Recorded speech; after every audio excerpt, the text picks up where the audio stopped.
사랑하고 축복합니다. 지난 3일도 잘 지내셨나요? 벌써 오늘이 12월 중반에 다다르게 됐습니다.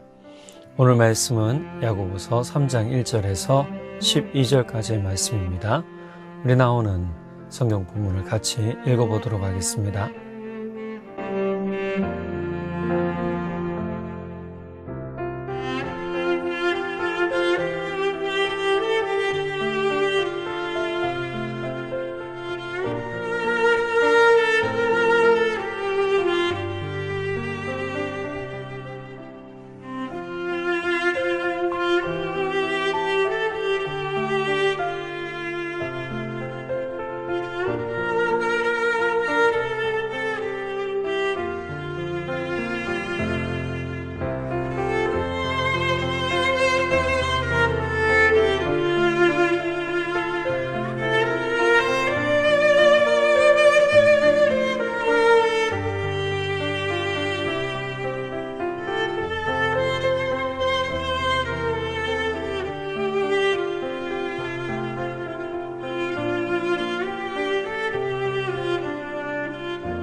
오늘 읽은 본문에서 강조하는 것은 혀와 말입니다.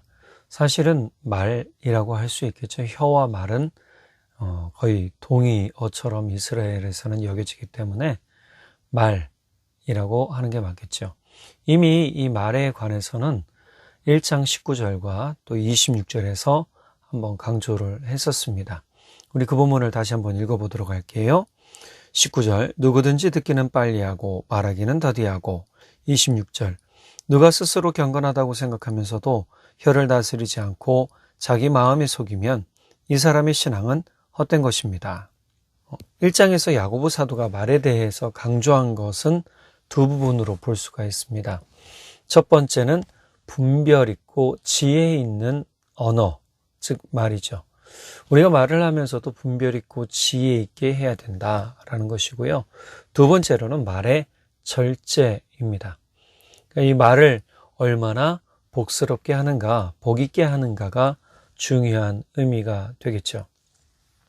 그래서 우리가 말을 하면서 어떻게 말을 잘 할까라는 부분도 될 것 같습니다. 우리가 첫 번째로 분별 있고 지혜 있는 말은요, 사람의 마음을 위로하고 치유하기도 합니다. 잠언에는 말에 관련된 그러한 말씀이 꽤 많죠. 잠언 12장 18절 세번역번호로 보면 함부로 말하는 사람의 말은 비수 같아도 지혜로운 사람의 말은 아픈 곳을 낫게 하는 약이다.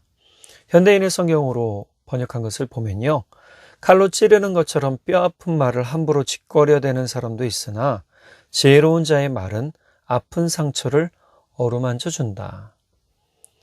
우리가 진짜 막 찌르는 말 좋아하는 분들이 계세요. 그게 나쁘다는 건 아니지만 때에 맞게 잘 한다면 각성도 시키고 또 회개도 시킬 수 있고 또 사람을 변화시킬 만한 말의 능력이 되겠죠. 그러나 때와 상관없이 무조건 찌르고 공격하는 말만 한다면 그것은 도리어 방어기제, 심리학적인 용어로는 방어기제를 발동을 시킵니다. 그래서 더 움츠러들거나 피하거나 더 공격적이 되어버리는 그러한 태도를 보이게 만들죠. 그런데 지혜 있는 말은 어떤가? 내 사람의 마음을 만져준다고 하죠. 그래서 아픈 상처가 싸매어지고 위로하는 일들을 하게 한다는 겁니다. 마음의 치유라고 할 수 있고요.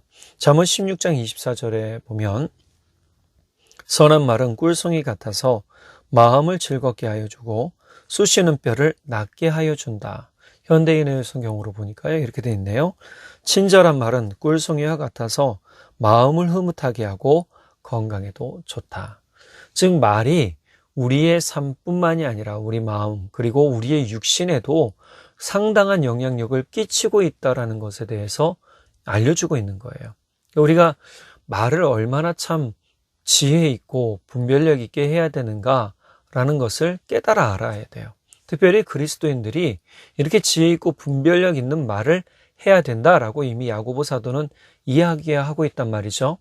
그럼 우리가 분별력 있고 지혜 있는 말을 통해서 사람들의 아픈 마음을 낫게 해주고 어루만져주고 또 사람들의 건강을 회복시켜 줄 수 있는 그러한 격려의 말이 되어진다면 우리는 참 많은 사람들에게 인정받고 칭찬받고 살 것입니다. 어떤 분들은 그런 얘기를 해요. 어떻게 좋은 말만 할 수 있겠냐라고 하지만 나쁜 말도 잘 돌려가면서 이야기하거나 때로는 직설적이지만 시간을 잘 보아가면서 이야기한다면 귀한 양약과 같은 그러한 말씀이 될 것이라고 저는 생각을 합니다. 자, 그리고 두 번째 말에 대한 것은 절제입니다. 즉 말의 절제인 것이죠. 이미 우리가 본문을 읽어서 알겠지만 말은 재갈을 물려서 길들이는 것에 대해서 이야기를 해요. 그런데 사람은 말은 타고 다니는 말 얘기하는 겁니다. 그 타고 다니는 말은 재갈을 물려 길을 들이고 동물들도 또 바다의 물고기도 길들일 수 있지만 혀는 길들일 수가 없다. 즉 절제해야 되는 것은 내가 해야 되는 일이라는 거죠. 오늘 이 부분은요 본문과 연결이 돼요. 그래서 지난번에 우리가 이 말에 관련된 부분은 우리가 3장 넘어가면 하겠습니다 라고 했을 때 이 부분이 이제 시작이 되는 것이죠. 말과 혀는 떨어질 수 없는 관계입니다. 잠언 18장 21절의 말씀이 이것을 잘 알려주고 있는데요. 죽고 사는 것이 혀의 힘에 달린다니 혀를 쓰기 좋아하는 자는 혀의 열매를 먹으리라.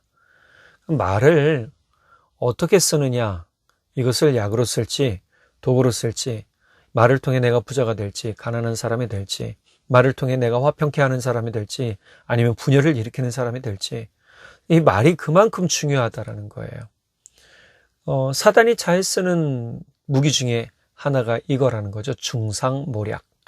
이 중상모략은요 모든 사람들이 다 넘어가 버려요. 말로 이루어지는 겁니다. 중상모략은. 그래서 혀는 복을 주기도 하고 죽음을 주기도 한다는 점에서 말의 중요성이 강조되어져도 부족함이 없다, 지나치지 않다라고 얘기할 수 있겠죠. 그러나 실제 사람과 대화를 하거나 이제 강연을 하고 말씀을 전하는 그러한 시간들에 이러한 부분들을 잘 생각지 않을 때가 많아요. 제가 예전에 김남조 목사님 잠깐 말씀드렸지만 김남조 목사님 설교하는 영상 보면 설교 본문에서 눈을 떼지 않습니다. 계속 토시 하나 틀리지 않고 그대로 읽어 내려가세요. 어떤 분들은 좀 지루하다 할 수 있지만 김남조 목사님이 그 읽어 내려가는 모습을 보면서 말씀이 허투루 나가지 않도록 하는 그러한 마음가짐이 참 본받을 만하다라는 생각도 하게 됐죠. 그래서 잠언 18장 21절의 말씀은요, 그리스도인들에게 가시와 같은 말씀이 되어야 된다라고 저는 생각을 해요. 찌르는 가시가 있어야 조심하기 때문이죠. 매를 맞을 것을 생각하면 어떻게 해요? 조심하게 되어 있잖아요. 야고보 사도가 뭐라고 그럽니까? 나의 형제 자매 여러분은 선생이 되려고 하는 사람이 많아서는 안 됩니다. 여러분이 아는 대로 가르치는 사람인 우리가 더 큰 심판을 받을 것입니다. 회초리 앞에 두고 사는 사람은 잘못을 할까요? 안 할까요? 안 하려고 애쓰겠죠. 회초리를 의식하는 순간 잘못하지 않으려고 한단 말이에요. 심판을 의식하는 순간 진짜 잘 가르치려고 하겠죠. 잘못된 것을 가르치려고 하겠나요? 근데 심판이라는 것을 생각지 않고 염두에 두지 않을 때, 회초리를 잊어버렸을 때 어떻게 해요? 사람들은 함부로 말하고 행동하기 시작하더라는 거죠. 우리가 심판을 앞에 두고 사는 사람처럼 살 때 우리는 늘 우리의 말과 태도, 행동에 조심할 수 있게 된다는 것입니다. 우리말 성경으로 번역한 걸 보니까요, 내 형제들이여 더 큰 심판을 받은 줄 알고 너도 나도 선생이 되려고 나서지 마십시오. 이미 야고보 사도는 뭐라 그럽니까? 가르치는 사람인 우리라고 얘기를 했죠. 이미 야고보 사도도 가르치는 사람이라는 거예요. 근데 이런 사람들이 더 큰 심판 앞에 놓여진 사람들이라는 겁니다. 책망을 받아도 더 큰 책망을 받을 것이고, 칭찬을 받으면 더 큰 칭찬을 받을 수도 있겠죠. 반면에 심판이라는 것은 영혼들을 잘못 이끌었던 것에 대한 책임을 물을 수도 있다라는 겁니다. 사실 이 경고는요, 현대의 목사들과 또 성경을 가르치는 사람들에게 해당된다라고 볼 수 있을 것 같아요. 가르치는 사람, 교사와 목사로서의 달란트를 가지고 있는 사람은 더욱 중한 심판을 받을 수 있다는 말이기도 합니다. 당시 교사는 은사 중에 하나였어요. 이 은사라고 하는 부분은요, 성령께서 주신 달란트라고도 하죠. 자, 바울은 로마서 12장에서 은사를 받은 사람들 중에 가르치는 자는 가르치는 일에 즐거움으로 하라라고 얘기를 했어요. 즉, 가르치는 것도 은사다라는 것이고요. 고린도전서 12장에서 바울 사도는 지혜의 말씀과 지식의 말씀 은사를 이야기하고 있어요. 지혜의 말씀과 지식의 말씀은 따로 놀지 않아요. 같이 있습니다. 그런데 중요한 건 이건 뭐예요? 말씀을 가르치는 거예요. 즉, 이 가르치는 은사가 있다라고 얘기를 하는 겁니다. 그래서 말씀을 전하는 목사와 성경을 가르치는 교사에게 매우 중요한 은사 중에 하나가 또 지혜의 말씀과 지식의 말씀인 거죠. 자, 에베소서 4장 11절에서는 예수께서 세우신 사람들의 직분을 거론하면서 목사와 교사가 되게 하셨다라고 얘기를 해요. 즉, 하나님의 말씀을 깨우쳐 가르칠 사람들, 은혜를 알려줄 사람들이 필요한데 그들이 누구냐? 목사와 교사인데 이들도 하나님이 세우신 그러한 직분이다라고 바울 사도는 이야기해주고 있는 겁니다. 그렇다면 목사와 교사가 되는 것, 즉 선생이 되는 것은 매우 복된 일임을 알 수 있어요. 어떤 선생이요? 세상 지식을 전하는 교사 말고요. 네, 하나님의 말씀을 잘 전하고 가르치는 선생을 이야기하는 거죠. 그런데 야고보 사도는요, 선생이 되려고 나서지 말라라고 얘기를 해요. 왜 이런 말을 했을까요? 이런 이야기를 했다는 것은 반대적으로 생각해보면 이 당시 가르치는 사람들의 위치가 성경을 가르치고 또 하나님의 말씀을 가르치는 사람들의 위치가 굉장히 존중받는 위치였다라는 걸 알 수가 있어요. 반면에 세상 지식을 가르치는 교사에 대해서는요, 그닥 좋은 시선은 아니었다라고 얘기를 합니다. 교사로서의 위치, 또 우리가 성경을 가르치는 자는 특별히 더 신경을 써야 한다라는 것을 알려주는 겁니다. 목사교사로서의 충분한 교육과 인격, 성품이 필요하게 된다는 사실을 알게 되죠. 하지만 그런 훈련을 제대로 받지 않은 것은요, 결국 자질이 부족한 목사나 교사를 세우게 되는 일들이 되게 되는 겁니다. 아무리 성경 지식이 뛰어나도요, 성품과 인격이 부족하다면 그것은 문제가 될 수 있어요. 이것은 개인이 영적 훈련을 해야 되는 부분입니다. 어떤 부분이요? 인격과 성품이요. 성숙하도록 지금 야고보 사도가 계속 강조하는 것 중에 하나가 뭐냐면 성숙이에요. 삶의 성숙, 또 생각의 성숙, 믿음의 성숙, 이런 모든 것들이 뭐예요? 온전히 하나가 되는 그러한 믿음의 성숙이라는 과정으로 나아가는 거죠. 그런데 이런 것들을 중에 우리가 말씀만 똑 떼어놓고 이것만 잘한다라고 추앙할 수가 없다라는 거예요. 왜 베드로나 사도들이 존경을 받았습니까? 존중을 받았습니까? 그들이 신앙적으로나 삶으로나 성숙된 그리스도인의 모습을 보여주었기 때문이에요. 우리는 끊임없이 예수 그리스도를 본받아 살아가야 된다라고 얘기를 하는데요. 그분이 뭐예요? 성숙한 그리스도인의 모습으로 살아가야 된다라는 것을 알아야 된다는 거죠. 결국 그러려면 우리가 말씀에도 탁월해야 되겠지만 또한 인격과 성품에도 탁월한 사람들이 돼야 된다라는 거죠. 특히 말은요, 성품과 인격에 그대로 나타납니다. 인격을 통해서 그대로 나타나요. 그 사람이 말하는 것을 보면 성품이 어떤지, 그 사람의 인격이 어떤지를 가늠할 수 있는 판단거리가 된단 말이에요. 그러니 우리는 늘 말에 조심해야 될 수밖에 없는 그리스도인의 삶을 살아가야 되는 거예요. 몇 년 전부터 뉴스에 자주 등장하는 것 중에 하나가 뭐죠? 단어가 두 개인데요. 바로 갑질과 막말입니다. 이런 갑질과 막말은요, 다양한 분야, 또 다양한 곳에서 나타납니다. 사회 전반적인 그러한 회사, 학교, 직장, 워낙 많이 나타나잖아요. 사람과의 관계가 얽혀 있는 부분에는요, 이러한 일들이 다 나타납니다. 그런데 이러한 것들이 어디에서도 나타나느냐? 교회 안에서도 나타난다는 거예요.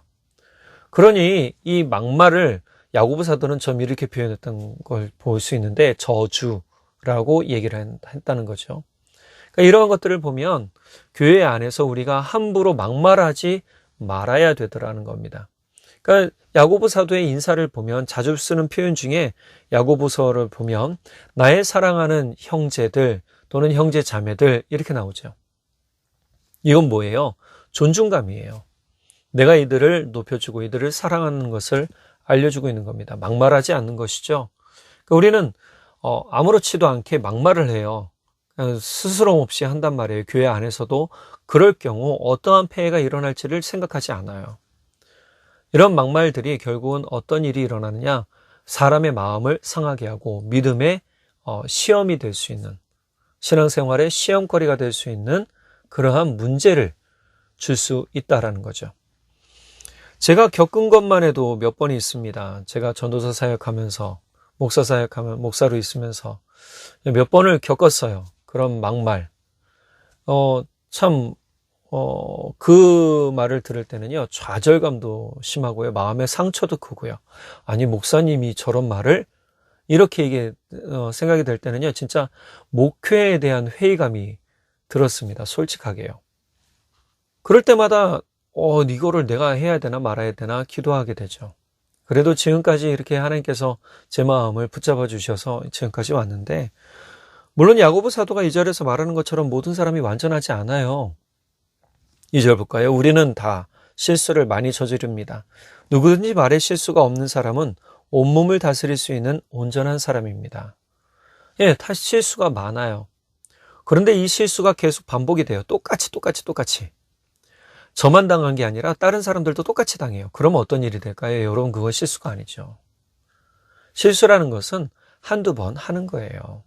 내가 잘못을 깨닫고 그 다음부터 안 할 수 있도록 자제하고 절제해야 되는데 그게 안 되는 거예요.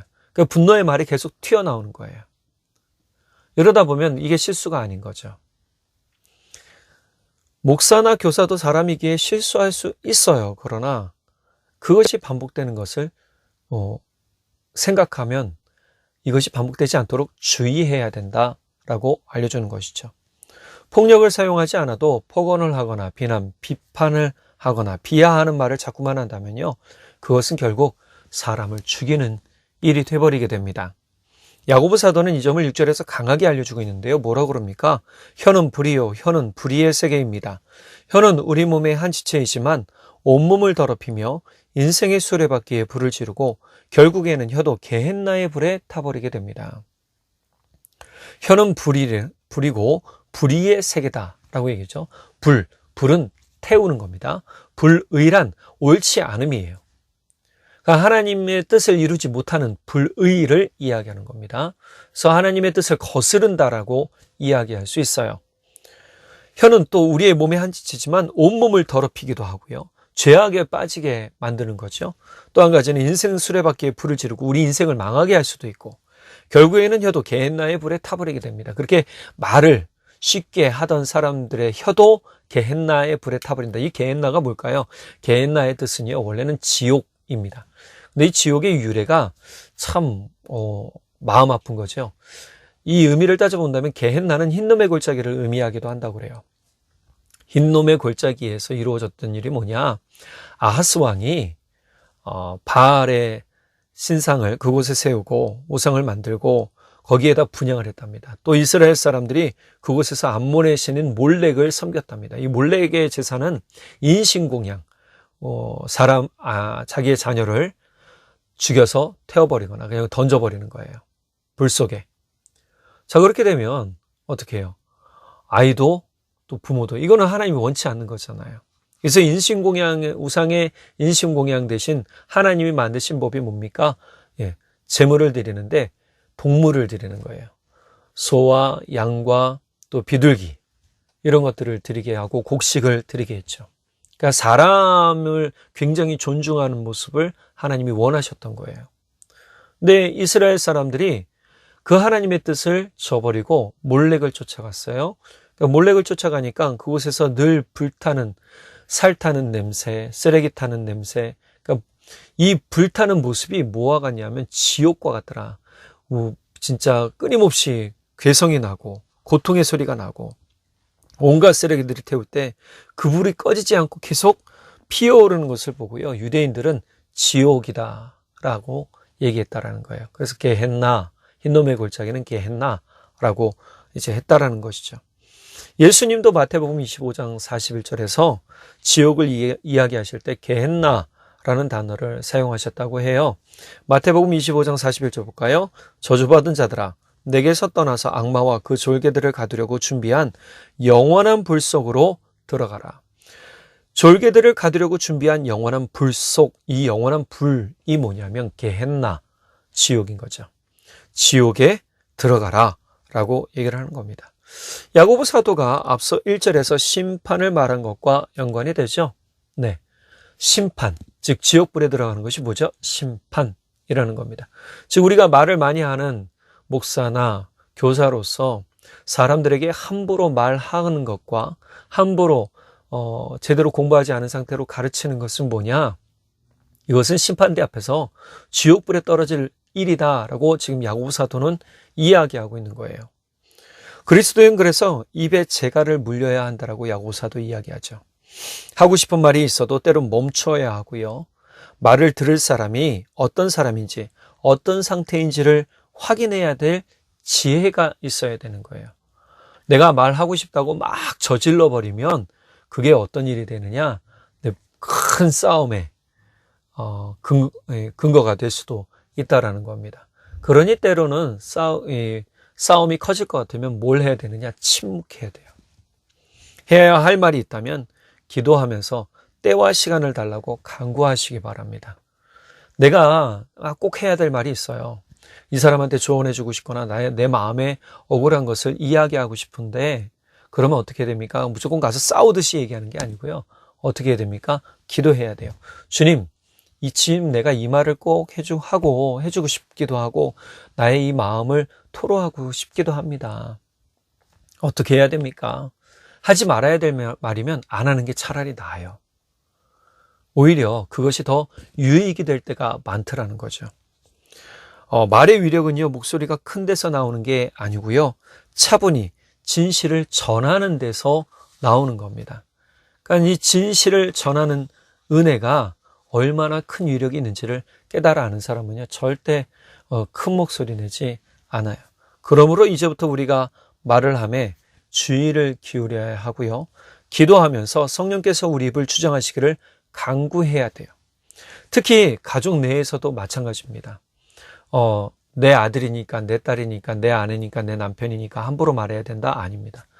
좀 존중하면서 이야기할 필요가 있습니다. 저도 제 아내와 가끔 농담을 하지만 필요하지 않은 말을 될 수 있으면 안 하려고 해요. 그래서 집에 오면 의외로 말수가 많이 줄어들게 되죠. 야고보 사도가 강조하는 혀를 길들이라는 말은요, 타인을 위해서도이겠지만 바로 자기 자신을 위한 것이기 때문이에요. 그러니까 우리가 혀를 길들이면 길들일수록 사실 말수가 좀 줄어들 수 있어요. 해야 될 말만 할 수 있어요. 농담 따먹기 잘 안 하게 될 수도 있죠. 8절에 볼까요? 사람의 혀를 길들일 수 있는 사람은 아무도 없습니다. 혀는 걷잡을 수 없는 악이며 죽음에 이르게 하는 도구로 가득 차 있습니다. 너무 부정적 시각 아닌가요? 야고보 사도가 혀에 대해서, 말에 관해서 왜 이렇게까지 이야기를 할까요? 이 당시 교회 안에서도 이런 일들이 비일비재했기 때문이에요. 즉 어떤 거예요? 저주의 일들이 많았기 때문이에요. 저주하는 것이 저주할 수 있잖아. 내가 화나는데, 내 마음이 그런데 얘기할 수 있지라고 하는데 그게 하나님의 뜻을 이루지 못한다는 거예요. 그래서 우리는 저주하기보다 복의 말을 해야 됩니다.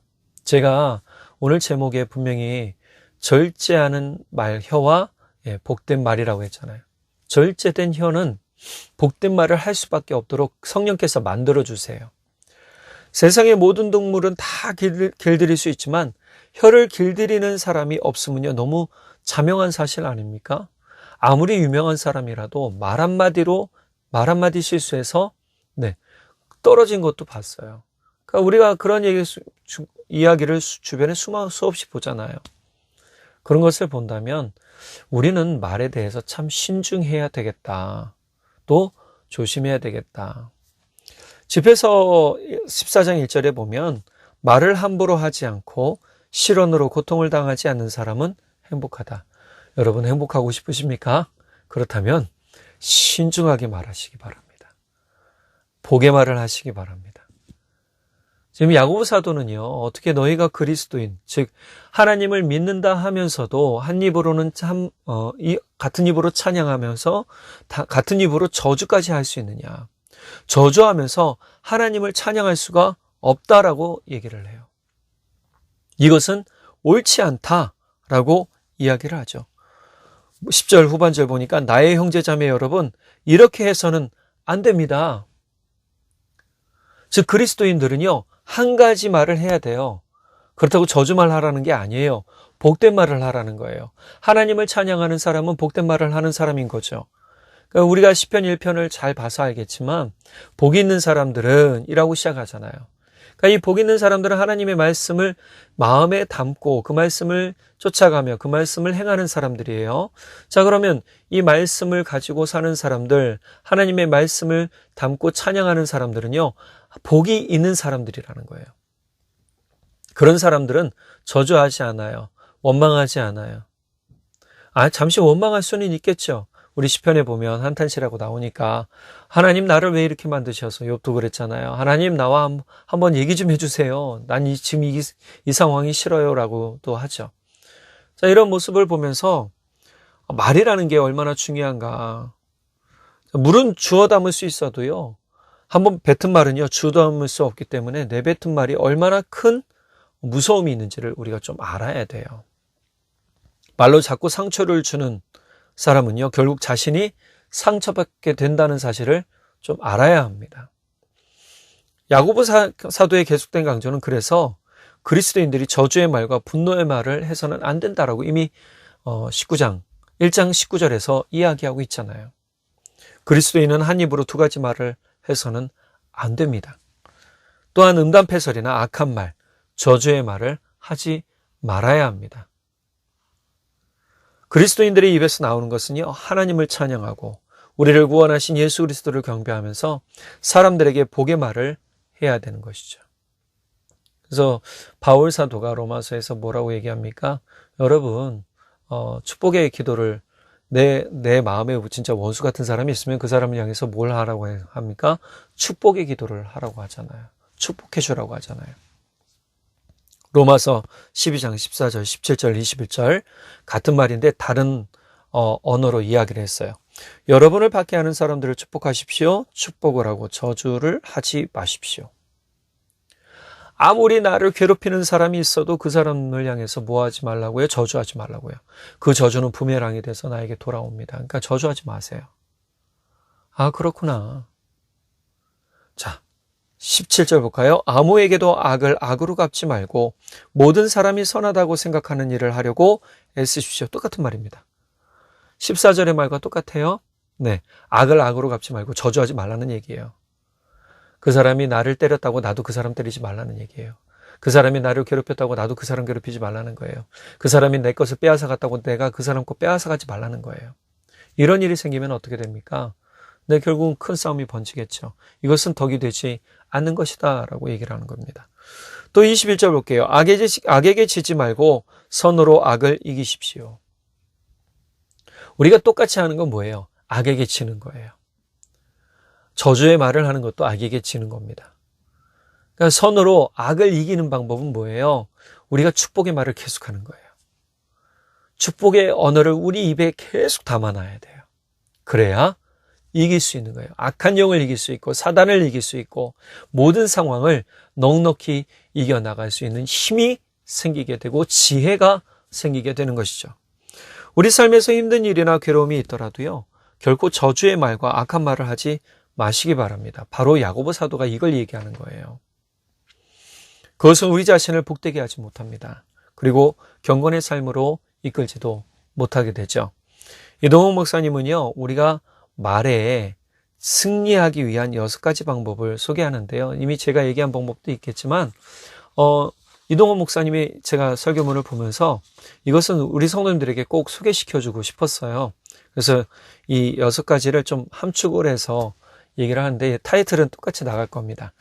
첫 번째, 나의 의지를 하나님께 복종시켜야 합니다. 여러분, 내 의지대로 사는 사람은 하나님의 말씀을 안 들어요. 그러니까 나는 죽고 십자가로 다시 살아나는 사람이 나의 의지를 하나님께 복종시키는 사람인 거죠. 자, 우리 혀가 하나님을 영광스럽게 하기로 결심하고 소원해야 돼요. 그래서 우리 입에 계속 축복의 말을 담아놔야 되고 주의 말씀을 담아놔야 됩니다. 그럴 때 내 안에 진짜 그런 위로가 필요한 사람들, 어려움이 있는 사람들에게 하나님의 말씀이 전해지면서 그들에게 축복이 되고 위로가 되고 안위가 되는 놀라운 역사가 일어나게 되는 것이죠. 두 번째, 주님의 도우심을 구해야 됩니다. 우리는 때때로가 아니고요, 매 순간 주님의 도우심을 구해야 돼요. 대부분의 믿는 분들이 똑같지만 사람을 만나서 어떤 일을 행하기 전에 꼭 뭐부터 해야 돼요? 기도부터 해야 돼요. 주님, 내가 이 사람 만나서 좋은 이야기 하게 해주시고 이 이야기에 생산적인 일들 또 좋은 진행 방향으로 대화가 진행되도록 인도해 주십시오라고 기도하셔야 됩니다. 그러니까 우리 언어 생활에 있어서 하나님을 기쁘시게 하면서 생산적이고 창조적인 언어를 사용할 수 있도록 주님께 기도드려야 된다는 거예요. 세 번째, 하나님과의 교제입니다. 여러분, 이거 때때로라고 아까 제가 말씀드렸지만 때때로가 아니고요, 지속적인 거예요. 계속 매일 매 순간 하나님과 교제해야 됩니다. 사람들은요, 사실 환경의 영향을 많이 받습니다. 나쁜 환경에 노출되어 있으면 나쁜 영향을 받고요, 좋은 환경에 노출되어 있으면 좋은 영향을 받게 되죠. 그런데 우리가 좋은 영향을 받으려면 사람들의 환경보다 먼저는 누구와 교제해야 됩니까? 하나님과 교제해야 됩니다. 예수님과 교제해야 됩니다. 성령님과 동행해야 합니다. 자, 이것이 잘 되어지면 우리는 좋은 영향, 하나님의 선한 영향력이 우리 안에 들어와서 우리를 변화시켜 가게 돼요.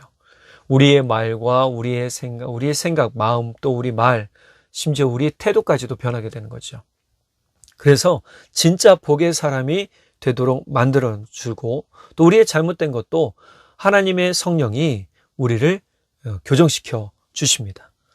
우리가 좋은 것들을 많이 보이고 또 많이 이야기할 수 있어야 돼요.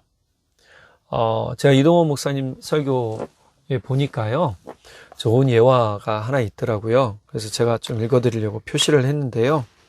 이런 얘기입니다. 위대한 마음을 가진 사람은 사상을 이야기하고 평범한 마음을 가진 사람은 사건을 이야기하기를 좋아하고 협소한 마음을 가진 사람일수록 사람 이야기하기를 좋아한다. 자, 위대한 마음을 가진 사람은 사상을 이야기한다고 그러죠. 그럼 우리는 이 사상이 뭐예요? 예수 그리스도 아니에요. 믿음이잖아요. 그러니까 우리는 주님 안에서 위대한 사람이 되기를 원하는 것은 아니겠지만 우리가 주님 안에서 하나님의 자녀로서 늘 무슨 이야기 해야 돼요? 믿음 이야기, 하나님 이야기, 주의 사랑 이야기, 십자가 이야기, 그 이야기를 해야 되는 거예요. 평범한 사람은 어떤 걸 이야기한다고요? 사건을 이야기한다잖아요. 그리고 그 이하의 사람들은 사람을 이야기한다고 그러잖아요. 늘 사람에 관해서 이야기하는 것보다 우리는 이제 믿음을 이야기하는 사람, 하나님을 이야기하는 사람들이 되기를 바랍니다. 자, 네 번째로 성령의 지배를 받으십시오라고 이동훈 목사님이 얘기를 해요. 아까 말씀드렸지만 성령이 우리 안에 계셔야 됩니다. 그래야 우리가 언어의 교정을 받을 수 있고요. 또 우리 마음도 성령의 능력으로 충만해져서요, 우리가 말씀 가운데 살 수 있는, 말씀에 지배당하는 생활을 할 수 있게 되는 것이죠. 특별히 이것을 통해서요, 우리의 무능함과 부패성을 철저히 깨닫고 전능하신 하나님 앞에 무릎 꿇어야 된다라고 이동훈 목사님이 얘기를 하세요. 하나님의 지배를 받을 때 우리의 그릇된 언어 습관은 개선될 수 있다라고 이동훈 목사님 얘기하시죠. 그러니까 우리가 교정된다, 또 고쳐간다, 순화된다라는 표현은요, 달라지는 거예요. 변화되어지는 거죠. 나빴던 것에서 좋아지는 것으로 변화되어지는 것을 이야기하는 겁니다. 즉 긍정적인 변화를 이끌어내는 것이 바로 성령의 지배를 받을 때 일어나는 일 중에 하나라는 것이죠. 다섯 번째, 죄를 자백해야 됩니다. 제가 주일날 회개에 대한 말씀을 전했는데 이 죄의 자백 회개는요, 매 순간 일어나야 됩니다. 매일매일 자기 전에 오늘 하루 나의 삶이 어땠는지를 한번 돌아보고 더욱 성숙한 믿음으로 나아갈 수 있도록 내가 내일은 이렇게 살기를 원합니다라고 결단하는 기도까지 나아가게 되죠. 그래서 말에 계속된 실패가 있다고 해서 포기하지 마세요. 나 왜 꼭 이 부분에서 실수할까? 조금만 흥분하면 말이 막 빨라지고 또 하지 않던 말이 나오고 톤이 높아지고 말이 험해지고 이런단 말이죠. 그러면 이런 것을 이제 좀 의식을 해야 돼요.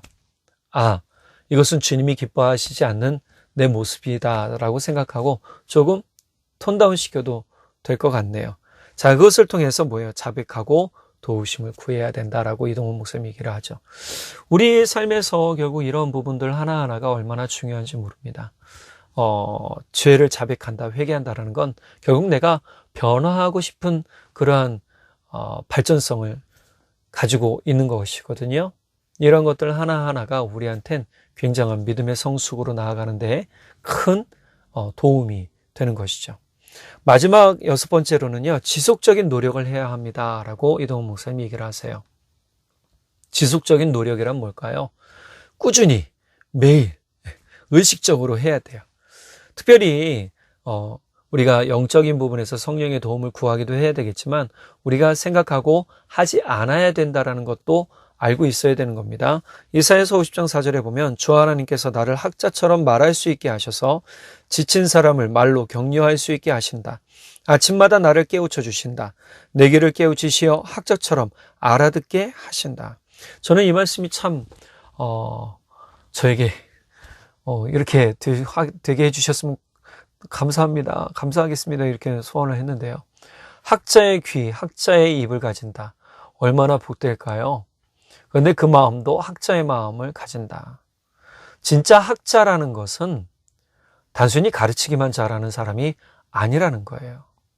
지금 이사야서에 나온 이 이사야의 고백은 뭘까요? 내가 학자로서 하나 학자처럼 말할 수 있게, 즉 가르칠 수 있게 해주신 것도 참 감사한 일인데 더불어 뭐라고 그래요? 지친 사람을 말로 격려할 수 있게 해주신다는 거예요. 즉 학자의 또 다른 의미는 사람들을 위로하는 거예요. 즉 목사와 교사가 해야 될 일이 뭡니까? 위로하는 거죠. 격려해 주는 거죠. 이렇게 위로하고 격려하는 일이 학자의 일이라는 거예요.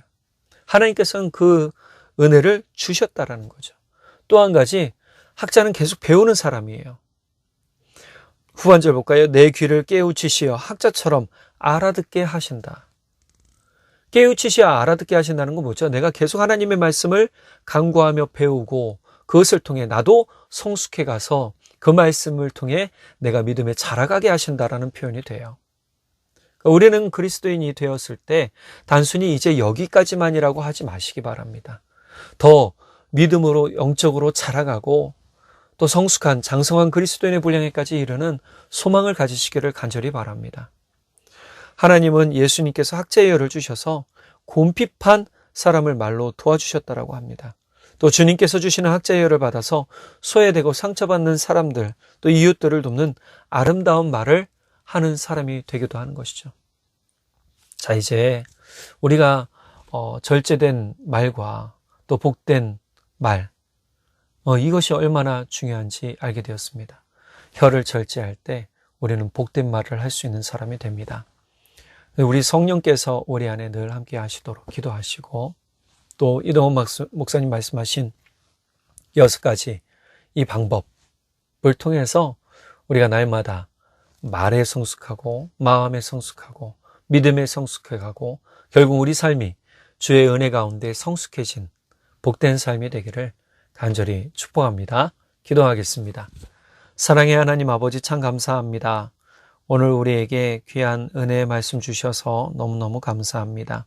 오늘 우리가 말의 절제, 혀의 절제가 얼마나 중요한지 알게 되었습니다.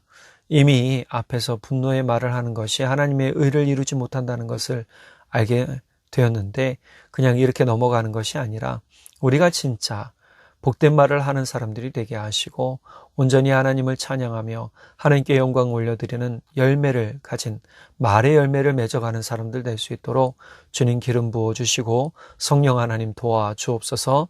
또한 말을 할 때 지혜를 주시고 지식을 주시며 이 우리의 입술을 통해서 많은 이들이 하나님의 사랑을 경험하고 하나님께로 돌아오는 일들이 우리를 통해 일어날 수 있도록 성령 하나님 역사해 주십시오. 믿고 감사드리며 우리 주님 예수 그리스도의 이름으로 기도드렸습니다. 아멘. 여러분, 추운 날씨 이제 또 내일부터 비 온다고 하는데요. 감기 조심하시고요. 주일날 또 건강한 모습으로 뵙도록 하겠습니다. 사랑으로 축복합니다.